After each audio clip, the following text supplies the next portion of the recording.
Oke, jadi pada kesempatan ini saya akan menanyakan sedikit kepada seorang siswa yang lagi berada di depan saya ini tentang penerapan model pembelajaran cooperative learning, khususnya metode diskusi. Jadi dalam cooperative learning itu penekanannya adalah guru membagi siswa ke dalam kelompok kecil, kemudian ciri khas atau karakteristik dari cooperative learning adalah heterogenitas. Jadi dalam satu kelompok itu harus ada laki-laki dan perempuan, terus harus berbeda suku, berbeda agama. Nah, itu adalah karakteristik dari cooperative learning. Dalam cooperative learning itu kan ada berbagai macam model. Ada model jigsaw. Nah, jigsaw itu adalah model pembelajaran cooperative learning yang menekankan pada keahlian dari siswa. Jadi kan siswa itu dibagi ke dalam kelompoknya masing-masing. Lalu kelompok pertama disebut sebagai home team atau home group. Itu adalah grup pertama yang dibagi oleh guru. Lalu kemudian setelah itu guru itu siswa di dalam kelompok itu dia pergi ke grup yang baru, membentuk kelompok yang baru disebut sebagai expert group atau ahli. Nah, lalu mereka membahas apa yang menjadi materi mereka di grup itu, lalu kemudian mereka balik lagi ke grup asalnya, lalu mereka menjelaskan apa yang mereka dapat di grup itu. Nah, itu metode jigsaw. Nah, metode yang berikut itu adalah group investigation. Group investigation berarti guru dia bagi materi kepada siswa, lalu dia suruh siswa itu pergi meneliti sendiri. Misalnya dia pilih satu objek lalu diteliti, kemudian bekerja dalam kelompok, lalu kemudian mempresentasikan apa yang menjadi materi mereka. Lalu ada turnamen games. Jadi kan ada games di situ, lalu siswa bermain games di situ mewakili kelompoknya, mengumpulkan poin, lalu kemudian poin itu dibagikan secara komunal, lalu mendapatkan hasil akhir dari yang merupakan nilai dari kelompok itu. Lalu yang berikut adalah TGT. TGT itu adalah model pembelajaran yang sangat sederhana. Jadi bekerja dalam kelompok, guru membagikan siswa ke dalam kelompok, masih seperti tadi karakteristiknya itu beda suku, agama, ras dan lain-lain, jenis kelamin. Lalu di situ guru akan membagikan tes kepada para siswa mengerjakan dalam kelompok, lalu kemudian hasil dari setiap siswa itu dikumpulkan lalu dibagikan mendapatkan nilai akhir. Nah, itu beberapa model pembelajaran cooperative learning. Tapi intinya adalah bekerja dalam kelompok. Oke, sekarang saya lagi berada dengan satu orang siswa. Namanya siapa? Talita. Namanya Talita. Talita kelas berapa sekarang? Kelas 11. Kelas 11 apa? 11 MIPA. MIPA. Berarti kelas 2 SMA. 2 SMA jurusan IPA. Oke. Talita, saya mau tanya. Menurut Talita, apa yang kamu suka? Belajar mandiri, independent study, ataukah bekerja dalam kelompok atau belajar kelompok, grup? Mana yang kamu pilih? Saya lebih pilih belajar kelompok. Oke. Talita dia pilih belajar kelompok. Nah, apa yang membuat sehingga Talita suka belajar kelompok? Karena belajar kelompok itu banyak teman-teman, jadi kalau misalnya kita bingung sama satu pelajaran ini, nanti teman yang lain bisa menambahkan soal atau pemahamannya tentang pelajaran yang satu. Jadi kita sama-sama memberi ilmu itu dalam sebuah kelompok. Oh, Ya. itu yang membuat kamu senang belajar kelompok. Ya. Nah, dalam belajar kelompok itu apa yang kamu dapat? Tadi kan kamu sudah bilang itu berjumpa dengan teman-teman. Apa yang kamu dapat dari sistem belajar kelompok itu? Mendapatkan itu dari teman, banyak teman, terus kebersamaan, terus habis itu ilmu serta pengalaman baru. Oke. Terus kan di dalam belajar kelompok itu ada tadi dikatakan karakteristik dari cooperative learning atau belajar kelompok dengan metode cooperative learning itu kan harus ada ini karakteristiknya adalah heterogenitas. Heterogenitas berarti harus membaur. Di dalam satu kelompok kecil itu harus ada perbedaan-perbedaannya. Misalnya harus tidak boleh semuanya perempuan, tidak boleh semuanya Papua, atau tidak boleh semuanya Jawa, tidak boleh semuanya Ambon. Nah, harus berbaur. Jadi dalam satu kelompok itu harus ada Papua, harus ada Malaysia, harus ada Maluku harus ada Jawa, suku Jawa, nah gitu-gitu. Harus ada Protestan, harus ada Katolik, harus ada Muslim. Nah itu karakteristiknya. Nah, diandaikan harus begitu. Nah dalam belajar kelompok itu kan ada ini orang-orang yang berbeda latar belakangnya, beda agama, beda suku, beda bahasa, beda ras. Oke. Nah di sini kamu menemukan kesulitan apa? Kalau yang berbeda agama tuh kadang kalau misalnya kita bahas tentang agama kita, nanti yang lain kayak ini bukan sama kayak agama saya gitu. Oke. Jadi perbedaannya ada. Terus kalau yang suku atau ras itu kita harus saling menghargai, jadi supaya nggak sama-sama berantem karena perbedaan itu. Oke. Harus saling toleransi satu sama lain. Jadi kesulitannya apa?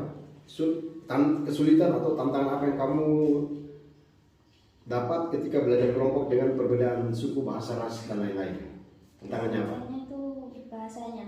Kadang bahasa yang kita bicara atau kita ungkapkan itu nggak sesuai sama mereka, atau mereka nggak paham sama yang kita bicarakan. Jadi harus pakai bahasa Indonesia begitu. Oh, jadi dalam satu kelompok itu kan ada anak-anak dari Maluku, Jawa. Berarti di situ ada yang ngomongnya pakai bahasanya sendiri. Iya. Jadi, oh itu kesulitannya. Iya. Oh, jadi kesulitannya ada dalam bahasa. Oke. Nah, bagaimana kamu buat sehingga bisa memahami itu? Jadi nanti kalau mereka bilang mereka nggak bisa pakai bahasa daerahnya masing-masing, kita sepakat pakai bahasa Indonesia, jadi sama-sama mengerti begitu. Oh iya, jadi harus pakai bahasa Indonesia untuk sebagai bahasa nomor satu, sehingga semua bisa paham siapapun dia.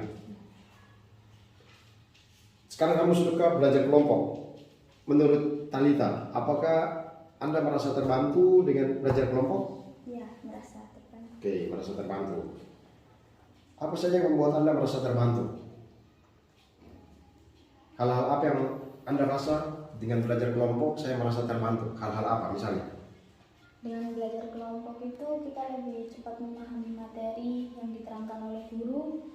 Apalagi kalau mengerjakan soal gitu cepat selesai kalau belajar kelompok. Tapi kalau mandiri kan susah untuk mencari jawabannya satu-satu. Apalagi kalau misalnya itu banyak soalnya, jadi kalau kelompok bisa dibagi-bagi. Oh. Itu mengerjakan soal cepat selesai, terus mendapat pengalaman baru dari teman-teman, kayak bisa belajar bahasanya mereka masing-masing kalau misalnya mereka sedang memakai bahasa mereka. Terus habis itu ya menghargai satu sama lain juga. Oke. Satu lagi, dalam belajar kelompok itu kan masing-masing orang punya latar belakang berbeda-beda. Ada yang cepat paham, ada yang lambat untuk paham. Terus di situ ya kita tidak bisa memungkiri ada siswa yang mungkin lebih tinggi level akademiknya dari kita. Bagaimana caranya Anda menghadapi siswa yang punya level akademik atau yang lebih paham materi daripada kamu? Kalau yang lebih paham itu dengan cara kita kayak bertanya ke mereka yang lebih paham, supaya kita juga sama-sama paham sama materi yang disampaikan oleh guru di kelas. Kalau tidak begitu, ini kita nggak akan paham kalau nggak bertanya ke mereka gitu. Oke, terus lalu itu siswa yang kamu rasa itu punya pengetahuan atau punya levelnya lebih tinggi dari kamu. Nah, bagaimana dengan siswa yang levelnya di bawah kamu, jadi lambat? Nah, karena kan dalam diskusi kelompok kan itu ada yang lambat untuk menangkap, ada yang lambat untuk berpikir. Nah, gimana dengan orang-orang ini? Kalau sama siswa yang susah untuk menangkap, ya biasanya kita ajarin kayak lebih ke privat gitu, ngajarin sendiri. Kalau misalnya mereka masih belum paham sama materi, jadi ngajarin dari awal sampai akhir pakai bahasa kita sendiri supaya mereka bisa paham. Oke. Dalam belajar kelompok itu kan kita belajar kelompok, terus kita presentasi. Nah, di situ kan guru dia kasih penilaian. Nah, penilaian berdasarkan setiap orang performance dari setiap orang dalam kelompok itu. Lalu setiap orang dia kumpulkan poin, lalu kemudian guru mengkalkulasikan poin-poin itu, lalu kemudian jadilah satu nilai. Misalnya, kelompoknya Talita dapat nilai 7, berarti semua anggota dapat 7.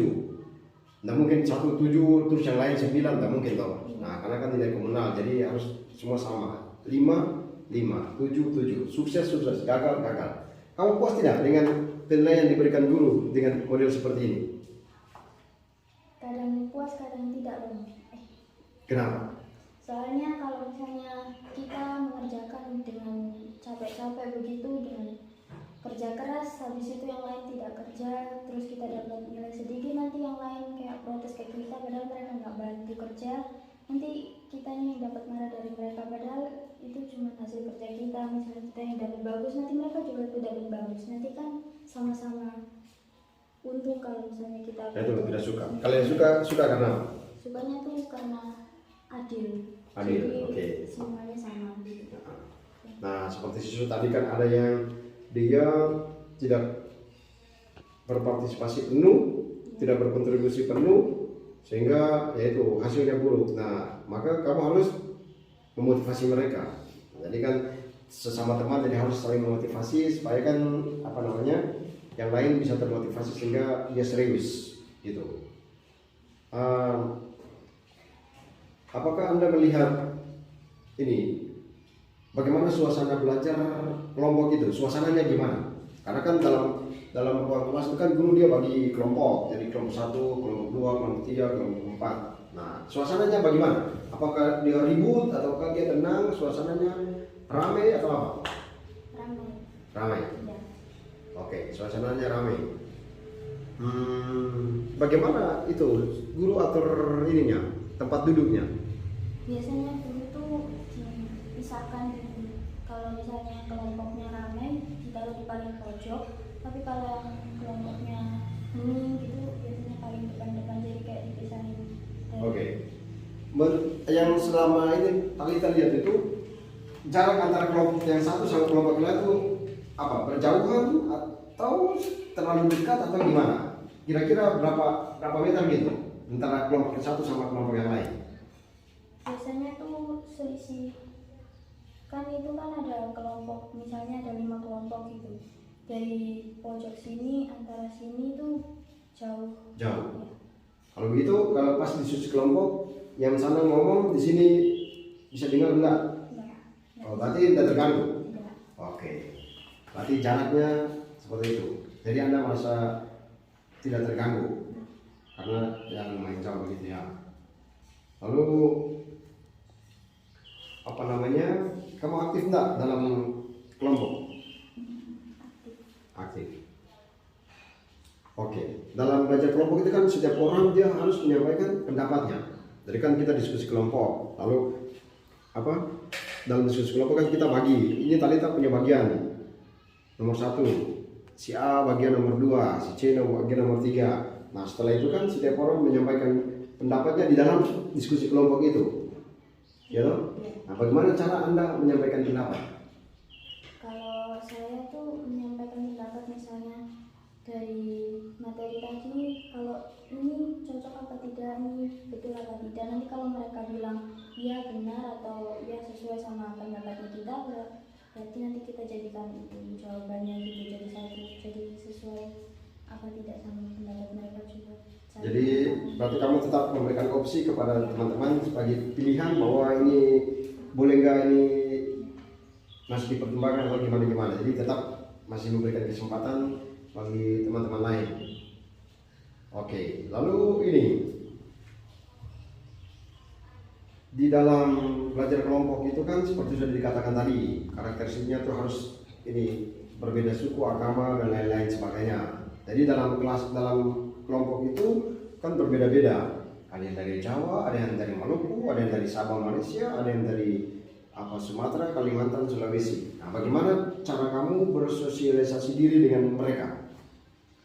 Kalau cara saya tuh dengan cara misalnya mereka tuh mengenalkan keragaman atau budaya mereka masing-masing gitu, nanti kita bilang wah itu bagus, ini kami juga ini, nanti dikenalkan juga, saling mengenalkan keragaman masing-masing. Habis itu kita saling menerima, kayak tidak rasis atau tidak, ya harus toleransi sama apa keragaman yang lainnya, nggak boleh saling menjatuhkan satu sama lain.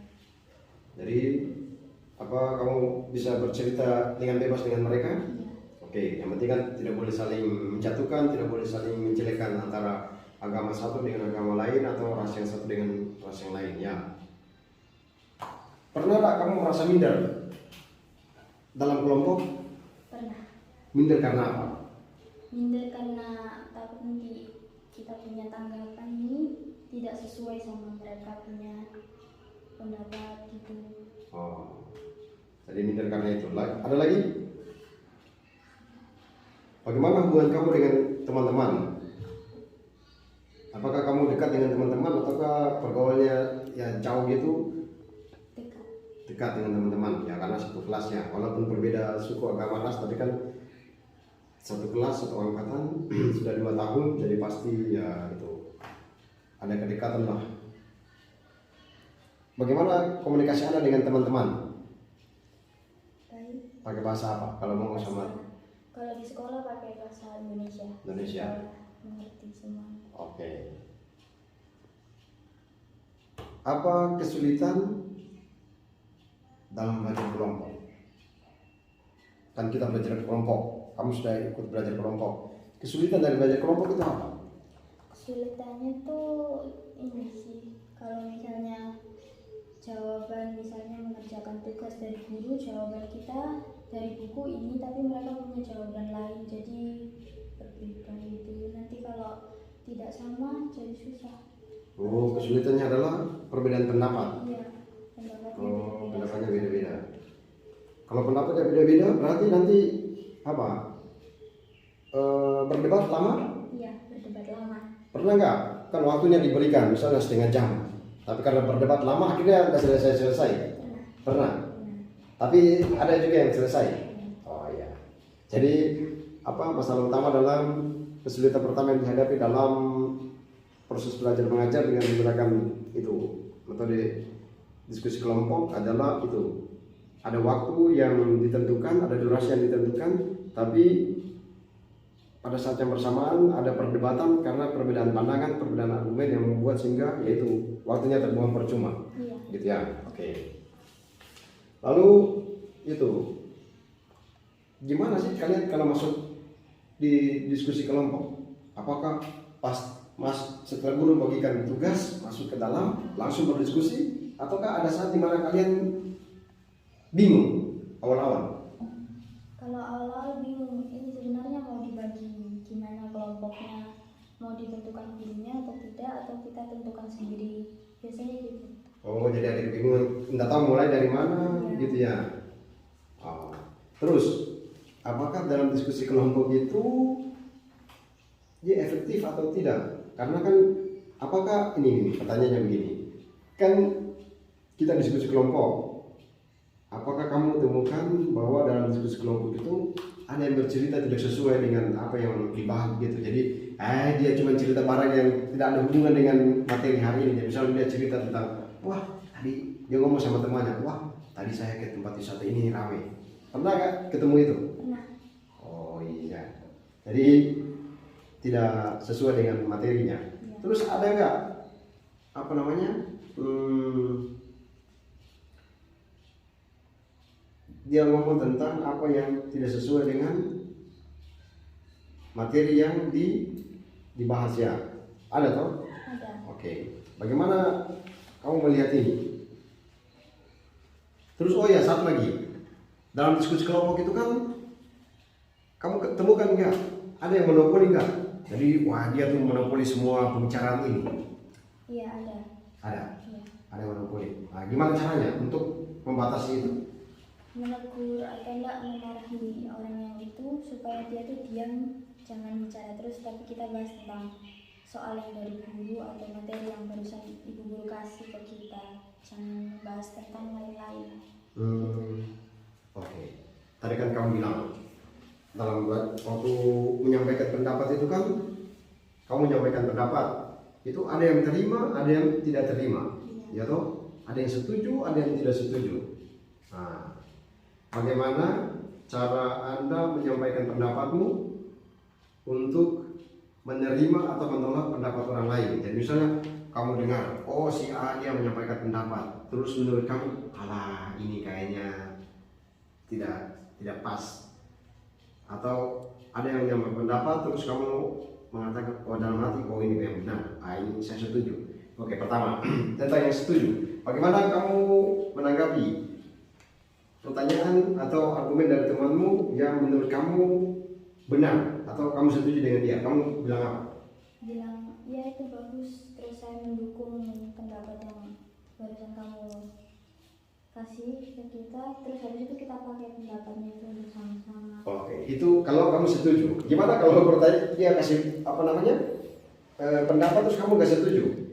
Kalau tidak setuju tuh biasanya kasih kritik, habis itu kasih saran supaya lebih bagus lagi atau enggak. Misalnya kamu ngomongnya gimana? Misalnya saya ngomong tentang cooperative learning menurut saya itu tidak sesuai dengan apa yang saya inginkan. Saya tidak sependapat dengan cooperative learning misalnya atau pembelajaran diskusi. Nah itu kan pendapat dia. Menurut kamu pendapat ini keliru. Nah gimana caranya untuk menyampaikan apa yang menjadi ketidaksetujuan Anda? Tapi perhatikan jangan sampai orang ini dia tersinggung. Nah gimana caranya? Menurut saya pendapat dari Anda itu kurang pas. Sebenarnya cooperative learning ini bagus untuk anak-anak atau siswa-siswa yang dalam proses belajarnya itu ada yang kurang, ada yang lebih, jadi saling melengkapi satu sama lain. Oke, arti intinya tidak boleh saling menjatuhkan. Iya. Oke. Lalu tadi kan kamu sudah bilang merasa terbantu dengan belajar kelompok, ya toh? Apa yang Anda buat ketika Anda belum memahami materi yang menjadi tugasmu? Karena tadi sudah dikatakan dalam belajar kelompok kan setiap orang dibagikan tugas. Nah misalnya, waduh pas di bagian saya itu saya tidak ngerti. Nah apa yang kamu buat? Kalau saya tuh saya tanya ke teman-teman yang sudah paham begitu bagaimana cara menyelesaikan soal-soal yang barusan dibagi sama kelompok saya gitu. Oh gitu. Ya jadi harus bertanya kepada teman-teman yang lain. Ya, kelompok lain. Oke. Bagaimana caranya Anda mengajarkan temanmu yang belum memahami materi? Dengan cara memberi kayak suatu perumpamaan atau enggak, mengajarkan secara langsung pakai bahasanya kita sendiri supaya mereka tuh paham. Oke. Paham. Tapi kamu harus menjadi ahli dulu, ya toh? Ya. Karena kan kamu harus menjelaskan kepada teman-temanmu, maka kamu harus memahami dulu apa yang menjadi bagian yang mau dijelaskan. Berarti kamu harus menjadi expert dulu, harus jadi ahli dulu. Kamu menguasai dulu, ya toh? Ya. Tidak mungkin kamu menjelaskan tanpa menguasai materinya itu. Lalu menurut Talita itu apakah proses pembelajaran cooperative learning atau belajar dalam kelompok itu meningkatkan akademik kamu? Iya, meningkatkan. Meningkatkan. Dalam artian apa? Kalau belajar kelompok itu nilai kita lebih bagus daripada belajar sendiri. Soalnya kalau kelompok kan bisa saling memberi pendapat satu sama lain, jadi jawabannya lebih sempurna, lebih mendapatkan nilai yang dapat nilai yang bagus. Iya. Pernah dapat nilai berapa? Yang paling tinggi? waktu itu 98. Nah, itu karena hasil kerjasama. Iya. Jadi itulah apa yang didapat dari belajar kelompok, meningkatkan akademik. Selain itu apa lagi? Meningkatkan rasa percaya diri sama pengalaman baru, terus habis itu bisa saling memberi pendapat masing-masing ke kelompoknya. Berarti selain dapat nilai yang bagus, ada kepercayaan diri karena kan setiap orang harus presentasi. Iya. Jadi mau nggak mau jadi harus memahami materinya. Ya toh nggak mungkin dia mau maju tanpa paham materinya. Dalam diskusi kelompok itu kan ada teman yang menjelaskan, yang lain mendengarkan. Jadi misalnya kita 5 orang dalam kelompok. Nah, Talita menjelaskan sesuatu, terus yang lain mendengarkan. Ya, terus yang satu lagi menjelaskan, maka kamu harus mendengarkan. Ya toh? Nah, apakah waktu teman-temanmu itu menjelaskan sesuatu yang menjadi bagiannya dia, kamu paham tidak? Kalau teman-teman sendiri dalam kelompok menjelaskan sesuatu, kamu paham tidak? Kadang paham, kadang tidak. Nah, kadang paham, kadang tidak. Di mana tuh kamu tidak pahamnya di mana? Karena apa? Kalau tidak pahamnya tuh kadang pendapatnya mereka tuh lebih ke kayak berbeda, bukan tentang materinya tapi di luar materi. Tapi kalau pahamnya kadang mereka juga memberikan pendapat yang sama kayak kita, jadi kita tinggal sinkronkan sama-sama jawabannya. Apakah juga tidak paham karena bahasa? Ya bisa juga. Dialeknya? Soalnya kalau bahasanya mereka tuh walaupun mereka pakai bahasa Indonesia, mereka tetap pakai logat daerah masing-masing, jadi kadang paham juga kadang tidak. Kadang tidak. Oh iya itu. Ya itu yang menjadi kendalanya. Iya. Jadi kamu puas toh dengan nilai yang didapatkan? Iya, puas. Lalu menurut Talita itu yang selama ini kamu lihat itu kan tadi saya sudah jelaskan ada 4 model pembelajaran dalam cooperative learning. Yang satu itu melalui games, satu games, ya toh. Yang satunya guru kasih tugas lalu kita kerjakan dalam kelompok. Yang kedua, jadi kita kerjakan dalam kelompok, bekerja dalam kelompok. Jadi ada kuis atau ada materi yang dibahas dalam kelompok lalu dipresentasikan. Itu kedua. Lalu yang ketiga itu model jigsaw. Jigsaw itu yang tadi Romo bilang. Jadi kan kita ada dalam satu grup, lalu kemudian kita pergi ke grup lain, kita belajar bersama dengan grup yang lain. Kemudian kita kembali ke grup asal, lalu kita diskusi, kita menjelaskan apa yang kita dapat dari grup yang tadi. Itu yang ketiga, model yang ketiga. Model yang keempat itu yang tadi investigasi. Jadi kan kita pergi meneliti sesuatu. Jadi misalnya guru bilang hari ini kita akan belajar tentang apa ruang kelas. Nah, maka guru akan bilang terserah kamu mau pergi ke kelas mana, kalau kamu teliti di kelas itu, lalu kemudian kalian datang lalu menjelaskan tentang itu. Itu yang keempat. Paham tuh 4 model itu? Paham. Nah, sedang selama ini Kak Talita lihat itu model mana yang paling banyak digunakan? Kalau di kelas itu biasanya guru seringnya tuh yang itu investigasi sama jigsaw itu. Soalnya kalau misalnya di luar disuruh mengamati. Nah, mengamati ya. Mengamati benda mati, benda hidup, hewan, begitu nanti kita tulis di kertas, habis itu kita presentasikan di depan. Tapi kalau yang jigsaw itu yang berkelompok, terserah boleh ini saling bertanya sama kelompok lain kalau belum paham begitu. Oh iya, tadi itu yang paling banyak diterapkan. Ya. Gitu. Di tempat duduk itu, ini kan berhubungan dengan bagaimana mengatur ruang kelas. Itu ruang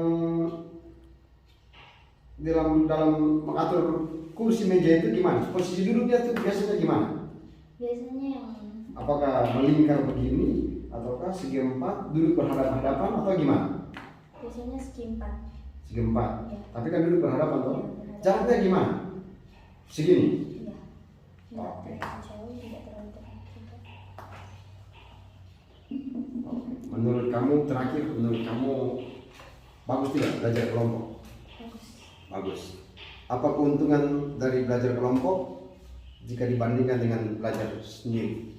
Kalau belajar kelompok itu kita lebih percaya diri, habis itu bisa mendapat pengalaman dari teman-teman yang lain, terus bisa mendapatkan nilai yang lebih bagus daripada kerja sendiri atau enggak belajar sendiri itu. Jadi Talita sudah menjelaskan bagaimana proses belajar mengajar dengan metode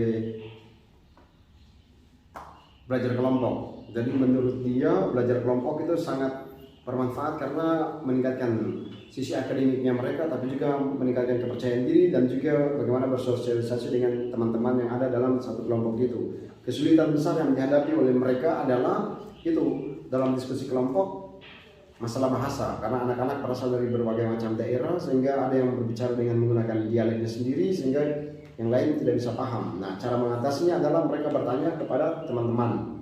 Lalu dalam diskusi kelompok, menurut Talita, guru dia bisa mengarrange atau memanage kelas itu dengan sangat baik. Teristimewa posisi tempat duduk antar kelompok yang satu dengan kelompok yang lain tidak terlalu berjauhan tapi tidak terlalu berdekatan sehingga tidak ada yang merasa terganggu. Nah, setiap orang menurut Talita bekerja dalam kelompoknya dengan sangat serius sehingga hasil yang didapatkan adalah hasil bersama. Oleh karena itu mereka merasa puas ketika nilai yang diberikan oleh guru. Nah, itulah hal-hal yang didapatkan lewat belajar kelompok. Oke. Terima kasih kepada Talita yang sudah memberikan jawaban pada hari ini. Semoga bermanfaat bagi kita semua. Istimewa membantu kita semua para guru dalam menerapkan berbagai macam model pembelajaran. Nah, tadi kan dalam proses belajar mengajar ada banyak model, ada banyak teknik yang digunakan di sana, model, metode yang digunakan. Nah, banyak pilihan sehingga guru harus memilih lebih banyak metode yang digunakan. Nah, seperti tadi mereka senang ketika penerapan model pembelajaran cooperative learning dengan metode investigation. Jadi kan mereka meneliti sesuatu. Nah, itu bagi para siswa ini sangat senang karena ya mereka bisa melihat sesuatu lalu kemudian merancang sendiri, lalu kemudian menjelaskan sendiri dengan bahasanya mereka. Nah, itu yang sering terjadi dalam diskusi kelompok mereka. Sekali lagi terima kasih kepada Talita, memberkati.